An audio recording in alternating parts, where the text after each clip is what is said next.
నాకు మా ఫ్రెండ్ గాని వాళ్ళ అమ్మని చూస్తే వణుకు. లిటరల్గా చెప్పాలంటే ఇది. ఎందుకంటే నన్ను అంత పెద్ద లల్లాయి గాని చేసిండు మా ఫ్రెండ్ గాడు వాళ్ళ అమ్మ దృష్టిలో నన్ను. వీళ్ళందరికీ తెలిసిన ముచ్చట ఏంటంటే నేను ఎంతో కొంత ఆగమైన అంటే దానికి ముఖ్య కారణం వాడే. కానీ వాళ్ళ అమ్మకు మాత్రం తెలియదు ఈ ముచ్చట. ఇంకా పైగా వాడు మొత్తం ఖరాబ్ కావడానికి నేనే కారణం అనుకుంటది.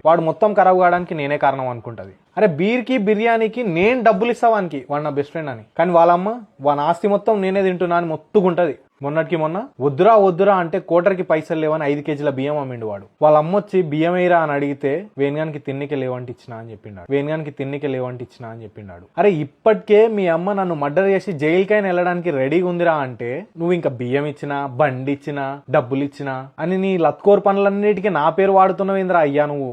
ఇక సిట్టింగ్ వేసినప్పుడు ఒక్క బీర్ తాగి వెళ్ళిపోదాం దామామ అంటే వాడు ఏం చేస్తాడు తెలుసా? అరే తాగిన బాటిల్ ఊకనే ఎందుకు వదిలేసి పోవాలరా, ఎవరన్నా నెత్తి వాళ్ళ కొట్టిపోదాం అంటాడు. ఇక వాడు తాగడానికి కారణం నేనే అనుకుని నా నెత్తి వాళ్ళ కొడదాం అనుకుంటది వాళ్ళమ్మ. నీకో దండం, మీ అమ్మకో దండం రా బాబు. నువ్వు ఇంకో ఫ్రెండ్ని చూసుకో. ఇక నేను ఈ ఊరి చేసి పోతా నేను